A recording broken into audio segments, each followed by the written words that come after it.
Okay, so what do I think are the best strategies for investing in real estate in today's market? That's a question I get a lot. And there's so many ways to make money in real estate, whether the market is up, whether the market is down, whether the market is flat.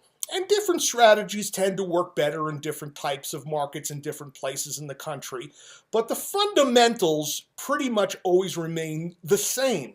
You want to have positive cash flow, you want to buy low, sell high, et cetera, et cetera, et cetera. Pick the right properties, manage them properly, do the right repairs, et cetera, et cetera, et cetera. So I think the three best strategies, if I was going to advise someone new or someone getting back into real estate in today's market, this is what I would recommend.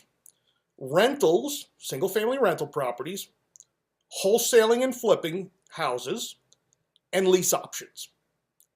So wholesaling and flipping, they kind of go together, but I'm going to explain some variations of that. Single family rental properties in decent neighborhoods and lease options. So first, before we get into those three strategies, a common thing that people say is, well, the market is saturated with investors. There's no deals anymore. It's really hard to find a deal. And I say that's nonsense. The multiple listing service that the real estate agents use, that has very low inventory. So for example, in my market in Denver, Colorado, in 2006 or so, we had 25 to 30,000 homes for sale at any given time. That's a fairly normal number. And right now we're down under 5,000 homes, so 80% less. Now, there's not more investors, there's just less homes, so it seems like there's a lot of competition when there really isn't. You're just fighting for what is available on the multiple listing and working through a real estate agent. Not that I recommend you don't do that, but if that's your primary focus, you're going to get disappointed really quickly. So you have to go out and hustle and find deals in places other than the places that everybody else is looking. Okay, so first thing you need to do is you need to have a marketing plan. Like every business, you have to lay out, what am I going to do every month, every week, every day, every quarter, every year, and put it in writing. And there's so many different ways. I'll describe a few in a moment, but ways to market to find motivated sellers, because that's what we're looking for. We're not looking just for any house for sale. We're looking for motivated sellers, people who have a real reason. They don't want this house and they don't want it in a bad way. They got a bad relationship with their house. It's not necessarily the house that has the problem. It's the relationship with the house that's the problem. And when people get frustrated, upset, they tend to not use their brain. They use their emotions, and they're willing to pretty much do anything in some cases just to get rid of the house, get rid of their problem. So we're in the problem solving business. Solve the problem, you make money, okay? Use multiple methods of marketing, not just one. So some people just do mailers, or some people just put little signs in the ground that say, I buy houses. You see them all over the place. In fact, they're like this big. I want to get a little sign that says "Me too" and my phone number. Wonder what they think of that. A lot cheaper than the big sign. And have an effective way of handling the leads that come in, following up on them, because a lot of people will talk to someone once, they don't seem that interested, and they throw the lead away, and that's crazy, crazy, crazy, crazy. People's motivations change over time. 6 months of no payments, no income coming in and making payments on a house, that'll change your motivation over 6 months. A break-in, a busted hot water heater that floods the place, things happen. People change their motivation. So you should be following up on every single lead, every single month, maybe even every single week. Okay, so make sure you have some way of following up on these people. Make sure you have a very good script, too, for when people call. You should have a written script. I do. Every good investor has one. I have an excellent one, in fact, that I've developed over the years from doing handling outbound and inbound calls with motivated sellers. And besides the regular, run-of-the-mill information like their name, phone number, property address, bedrooms, baths, yada, yada, yada, you want to really ask the right questions to elicit what's the seller's motivation for selling. Because if you don't get to that, you don't know what the problem is. Can't solve the problem, can't make a deal. If you're just going on price, you're not likely to make a deal. So you got to find out what's the root cause of why they're selling, and that's going to take getting them to trust you, open up to you, tell you the real story behind, the front story, which is I want to sell my house. No, that's not the story. The story is something like, well, I got a divorce, or I got a job transfer, or I'm 3 payments behind, or I just inherited it and I don't want to deal with it, and et cetera, et cetera, et cetera. You want to find what the real problem is. So when you make your offer, it's a solution to the problem. Okay, here's some suggested ways that you can market to find motivated sellers. I mentioned earlier, mailers. That is, mailing out letters to people that belong to a particular group. You can shotgun one neighborhood. You can go broader, but specific types of owners, like people who have owned it more than 10 years, people whose address does not match the house address, meaning their tax billing address at the county is somewhere else, maybe out of state, even better. So they're an absentee landlord living out of state, tend to be more motivated sellers. Real estate brokers and agents, you can get email lists for them and broadcast email that you're looking for deals. Going to your local real estate investment association meetings called RIAs. Just if you haven't been to one or you don't know one in your area, just Google your city and then put at the end REIA, RIA, Real Estate Investor Association, and you will likely find one.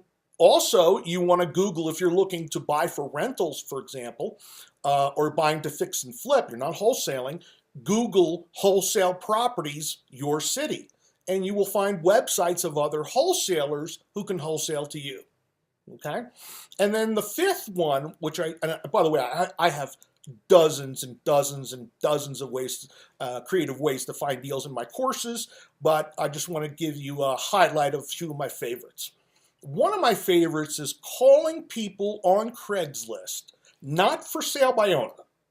Those people are insane. Have you ever called those people? Yeah, I think it's worth 300 and I want 400. Right. In your dreams, buddy. You're looking for rent by owners. If you're looking to buy rental properties, why wouldn't you look in the place where rental properties exist? Call landlords, tell them you're not looking to rent the place, but you're also a landlord and you're looking to pick up some homes for your portfolio. Are they interested in selling? Yes, no, maybe. Okay? So hopefully you get a yes or a maybe. I mean, there's 3 types of landlords. There's landlords like me who intentionally rent properties and advertise them as such, or my property manager does. The second kind is what we call the accidental landlord, someone who's renting because they don't know what to do with it. They couldn't sell it, they live out of state, they just inherited it, it's a divorce, etc., etc. And the third type is what we call a don't wanter. That's someone who's really motivated to sell. Now you'll notice in all 3 of those categories, none of them are particularly listed for sale. So you wouldn't find them in the traditional places with a real estate agent. That's why I said you have to look in places that other people don't look. Those people are candidates for selling, but they're not necessarily advertising it for sale. Does that make sense? I hope it does. All right, time for a Marco Rubio moment. All right, so let's talk about the 3 ways. We talked about rentals, wholesales and flips, and lease options. Now, rentals are, I have to give you a formula to explain what I mean. There's not really a hard formula in numbers that I can give you, but I can give you a checklist that as many of these factors as you can check off makes this a good rental property, okay? So the acronym that I'm going to use is called CLEAR, CLEAR, C-L-E-A-R,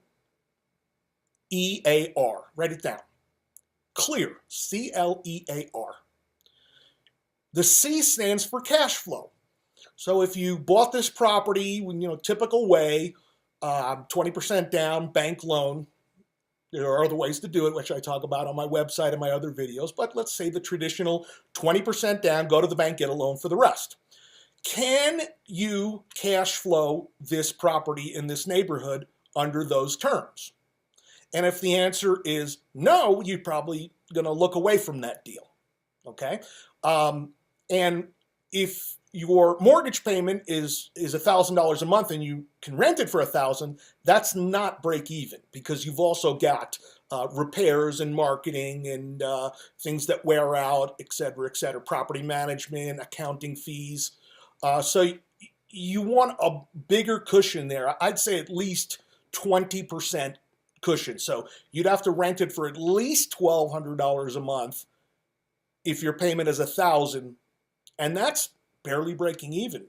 I think it should be closer to $1,400, $1,500 a month. If you're putting 20% down and getting an interest rate on a 30-year mortgage with a bank at somewhere around 5%, 5.25%, you should have no problem in the right neighborhoods. You see, very expensive homes and very cheap homes are not the places to look. Very expensive homes, what happens is, as you get higher in price on homes, the concurrent rent levels off. So it's a point of diminishing return. So for example, if you were to buy a $100,000 house, and I know people watching in California say, yeah, right, where am I going to find that? Let's say it's in Indiana. $100,000 house, just follow the math. $100,000 house, your 20% down is 20 grand. $80,000 mortgage is probably going to run you about $600 to $650 a month, depending on your taxes. And that's all inclusive: principal, interest, taxes, insurance, PITI. So if you rent it for $1,000, you're making $350 a month, which is more than that 20% cushion. Does that make sense? Now, if you looked at $1 million home in that same area, $200,000 down, you're not necessarily going to cover the mortgage, which is going to be somewhere, doing the same math, somewhere in the $6,000 a month range. It just won't rent for $6,000 a month. So you're potentially losing money. And the reason is because there's a smaller pool of renters for a high-end home that can afford that, whereas there's lots of people on cheap homes. Now, I said you don't want super cheap, like ghetto stuff, where you have to carry a shotgun or, or similar to collect your rents. You want a decent working class, middle working class neighborhood, so lower middle class. Decent neighborhood, little older homes, maybe, but good people. They have jobs. There's some crime, but it's not gang-ridden. That's the type of house you're looking for. We call these bread and butter homes, or starter homes, some people call them, because usually it's the first house someone would buy. 3 bedrooms, 1.5 bath, 2-car garage, little ranch, something like that. Okay. So cash flow, you got to make sure you've got some sort of positive or at least break even. Because in the example with the $1 million house, if you put $200,000 down and you didn't have, even if you broke even, you've got $200,000 invested. You're not making anything unless it's a neighborhood that appreciates 10% a year. Well, that's different. Okay, but for the most part, you want to stay in the lower middle working class neighborhoods that are close to shopping and schools, have reasonably good schools, and have easy access, and they're not too old. When I say not too old is I'd stay away from under 1940. Just a lot of problems with houses older than that. My preference would be 50s, 60s, 70s. Okay? So that's C, the clear.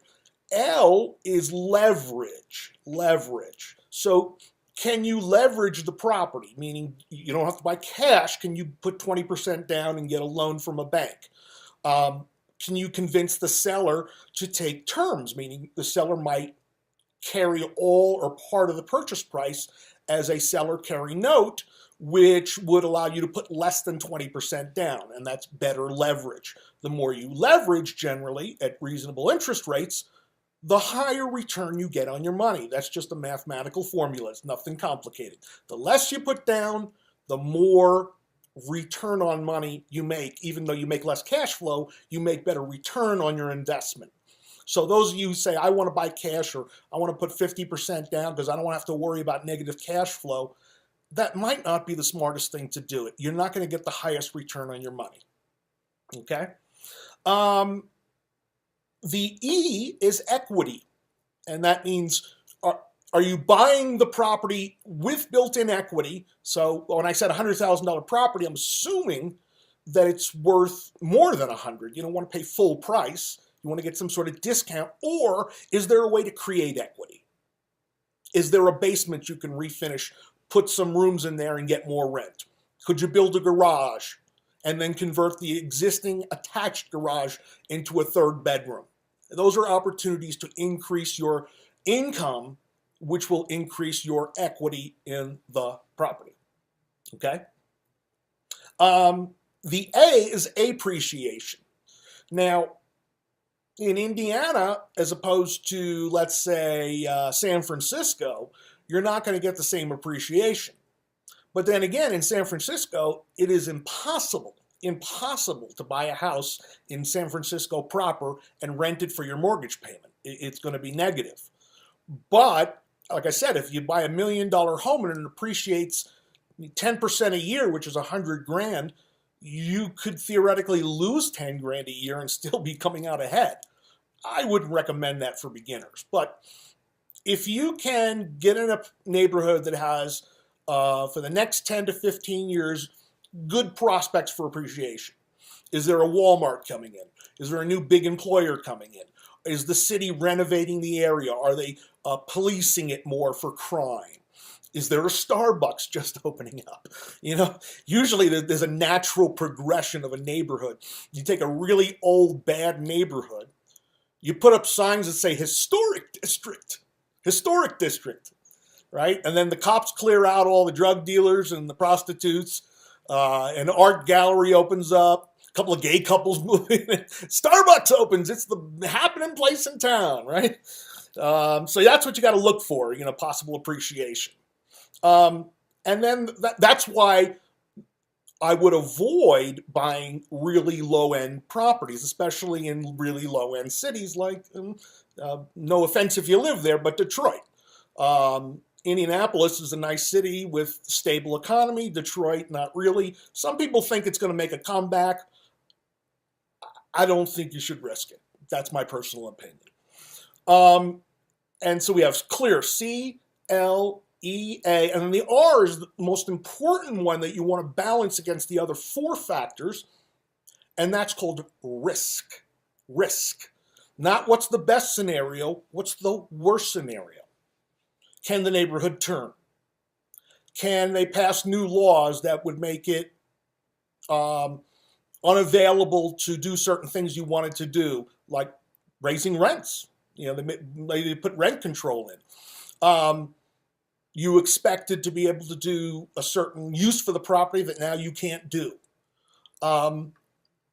Maybe you have an adjustable rate loan and then interest rates spike. Those are all risks, and you want to balance those risks against the reward, the CLEA, the cash flow leverage equity appreciation. Okay? So that's what I want to say about rentals for now. On another episode, maybe I'll spend a whole hour on that, but that's the basics, and I think that's where you should be looking as one of your investment strategies. Number 2 strategy would be flipping. I said wholesaling and flipping, but I'm going to go with flipping first before I go into wholesaling. Flipping is what you see on the TV shows, but it's not really reality. Those aren't reality TV shows. Those are fake TV shows, okay? Those are scripted. Buy a house, fix it up, sell it to an owner-occupant. That's flipping. I wrote about that in my best-selling book, Flipping Properties, and my new book, The Business of Flipping Homes, which you could find on Amazon.com and on LegalWiz.com. It's a pretty basic formula. You want to buy the property at a cheap enough discount that with your closing costs and your holding costs And if you're borrowing money, money costs, your fix-up costs, permits, utilities, brokerage fees on the sale of the property, and still make a reasonable profit. What's a reasonable profit? I say no less than 10 to 12% of the selling price, the reselling price. So if you buy it for, let's say 120, you put 30 grand into it, so you're in for 150. You sell it for 200 minus broker fees, minus closing costs, et cetera, net in your pocket 20 grand, that's acceptable. Anything less than that, you're really cutting it close. I know some people do it, but they are experienced and they have a crew of workers and they have everything down to the dime figured out. But the average investor shouldn't do that. You should work on at least a 10% margin. And frankly, builders don't work on much bigger a margin than that. But they've got the system down to find it, develop it, build it, and sell it. And they've got a team of professionals that know how to do it exactly by the book. Most people don't know how to do that. So stick to that at least 10% profit. Now, wholesaling is when you find a deal and you sell it to another investor who's then going to fix and rent or fix and flip. Now, most people think of wholesaling as I find a junker property. That's what they tell you in those seminars. First they say, go get a real estate agent and look on the multiple listings for bank-owned properties, make lowball offers, which never get accepted. And even if they do, you're going to try to wholesale that to another investor who's going to fix and flip it. And that's a losing strategy in this market. You want to use some of the other strategies I talked about, finding deals, but don't just look for wholesaling fix and flips. Look for wholesaling rental properties. There are far more landlords than there are flippers in this market. So if you could find a reasonable deal that would make a good rental property according to the clear formula, you could wholesale that property to another investor for 5 or 10 grand money. And it's finding the deal is the hardest, but I'll admit, but the logistics of once you have it under contract, what you do is you assign your contract to another investor. So you sign up a contract under the terms and price that you agree to, you find another investor who wants to buy it from you, and then you assign your purchase contract. It's sort of like endorsing over a check. Someone writes a check to you, you endorse it over to Fred cashes the check. Same thing with a contract. Your right to purchase under the contract, unless it says otherwise, is assignable. So read the contract carefully. If it says you may not assign this contract, guess what? You can't assign this contract. Okay? So make sure there's no clause that prohibits it, and then you do your assignment. So we got flipping, we've got rentals, and we've got wholesaling of either one. The third topic I wanted to talk about was lease options, and I saved a little more time for this one because it requires a little more explanation. Now, most of you know what a lease is. It's a rental agreement between landlord and tenant.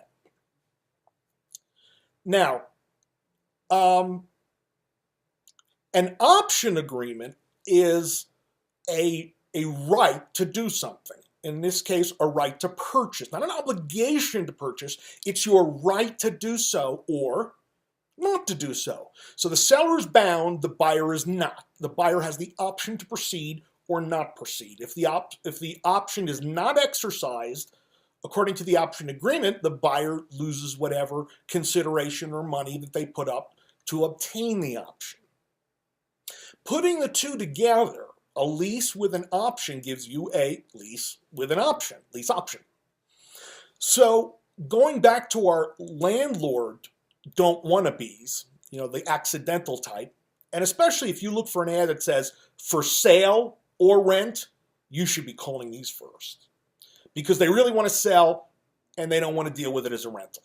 Okay, so you call them up and you say, look, just very straightforward. My company will do is we will lease it from you with an option to purchase. We will sublet to a tenant who will pay us rent at a higher rate than we're paying you, and we make a monthly profit. It's okay to say to the seller you intend to make a profit. Unless his name is Bernie Sanders, I don't think he cares. If he's motivated, whatever, as long as he's got enough money in there to pay his mortgage every month. So that's one way you're going to make money. You want an option to purchase the property at a minimum of 10% below its current market value. And you want to have that option for at least 2 to 3 years. Because what's going to happen in the next 2 to 3 years? Rents will go up, prices will hopefully go up, and you will give your subtenant an option to purchase at tomorrow's price in the future. So if it goes up 10% in 3 years, and you have an option to buy it 10% below, you exercise that option from the owner and simultaneously sell it to the subtenant at a 20% spread. 20%. That's pretty darn good on a house you don't even own. So just to sum it up again, what we're going to do is lease a property with an option. Let me give you some numbers so it makes more sense. We'll go back to our mythical $100,000 house. Just easy round numbers. The mortgage payment is $650. You tell the seller, I'm going to rent it from you for $650 a month, and that'll cover the mortgage. You then advertise it for rent to own. Okay? Tenant/future buyer contacts you. You show them the home. It's not going to work if the seller's living there, by the way. It's got to be a house that's vacant. Tenant likes it. You sign an agreement with the tenant that you are going to sell it to them for a price of X over the next 3 years if they exercise. They don't have to either. You know, if the market goes down, they may walk, and then you can walk too when it comes to the seller once your 3 years is up. So it's actually, in some respect, less risky than buying a home and putting a 30-year mortgage in your own name. It's not only a hedge against appreciation, but depreciation. Think about that. So let's say the price that you agreed with the tenant was $110, and that's good for 3 years. Now, it may go up more, it may go up less. That's the risk that the subtenant takes. They're going to rent from you, pay you $1,000 a month. Oh, by the way, when you make the deal with the seller, you're going to give them first month's and maybe last month's rent. You're not going to give the seller $10,000 for the option money. If they want substantial money, you know what that means? They're not motivated. Go milk another cow. Okay? So typically in a rental situation, it's first and last, or first and security. With the subtenancy, however, you're going to treat it a little different. It's a rent to own, not a rent, and you're going to ask for pretty much as you can get down. Typically, it's about 3 to 5% of the purchase price. On a $100,000 home, that's $3 to $5 grand. Now, that money is non-refundable from the tenant. That means as soon as they give it to you, you don't have to escrow it, you could spend it. It's yours. Because if they buy the house, you get to keep it. If they don't buy the house, you still get to keep it. It's either way, clearly spelled out in writing, so they understand, okay? Then you're going to make a spread every month. You're going to bring in $1 grand, and you're paying out $650 to the seller to pay his underlying mortgage. Actually, I know people are going to ask me this already. Do I pay the seller or do I pay his bank directly? I don't want to get too far in the weeds, but the short answer is you pay the mortgage directly so you know it gets paid. And then there's a spread there of $350 a month. Now, as we said earlier, you have expenses sometimes, so it might not be exactly $350, but if you can make $3 to $5 grand up front, a couple $100 a month, and then another 20 grand at the end of the lease option or at whatever time the tenant decides to exercise it, that's a pretty good deal, right? That's a pretty good deal. And it works very well in today's market because we're on the appreciation curve in most markets. It doesn't work so well when the market's declining because you'd have to basically get the option at 30% below market and sell it to the tenant at 15% below market. And a lot of people don't have that much equity. So this is going to work real well in a lot of scenarios. And again, look for those ads for sale or rent on places like Craigslist. That's where you're going to find deals like this. Okay? So let's review what we've covered so far. We talked about, the most important thing, me. If you just joined, Bill Bronchick. I'm an attorney and investor with over 25 years experience, host of the website LegalWiz.com, LegalWiz.com, where you can find hundreds of great articles on real estate, videos, my quick tip blog, as well as a free, absolutely free with the triple E, real estate investor crash course. You can sign up there at LegalWiz.com. We talked about the 3 preferable or effective real estate investing techniques in today's market. And those are rental properties, single-family homes, wholesaling and flipping. That's buy, fix, and flip, or wholesale a property as a fix and flip to a fix and flipper, or wholesale it to a landlord for a fix and rent. Okay?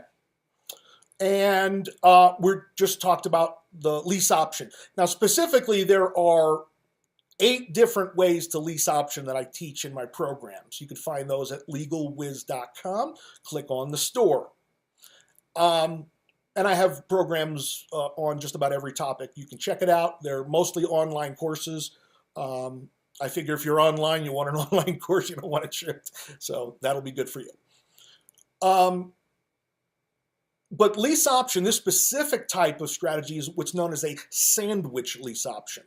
Sandwich, which means you're basically the meat. You're going to sandwich yourself between the owner who's motivated and wants to rent it and ultimately sell it, and then the subtenant who wants to buy a house and they want to live in it now, but they can't close for another year. And there could be a lot of reasons for that. They just moved into town. They want to rent, but they want to buy, within the year. Maybe they had a bankruptcy and they need an extra year or 2 for that to clear off their credit. Or they have some other credit problem that they need a year or 2 to fix their credit. Or they don't have enough income right now and they're expecting a big raise, or they're expecting an inheritance, whatever. There's a lot of reasons why you'll find those buyers. They're very easy to find. The sellers are typically a seller who's got not a lot of equity. So in the $100,000 house example, if they owed 85, they could list it with a real estate broker and minus the closing costs and the broker's fees, net a few grand after paying off the mortgage. But if you offer them a solution that starts next week, no conditions, no waiting for a loan on the buyer's part, no inspections to beat them up over, and you start making their next mortgage payment, that's music to a lot of sellers' ears. Okay? The seller's not necessarily desperate, but they've got a payment problem that they need to get rid of. That's what you're looking for. So again, the ads that say for sale or rent. Now, don't call up those people and go, hey, you want to do a lease option? They don't know what you're talking about. Again, the script. I have an excellent script on this in my lease options course you can check out. But you have to, do like every salesman does.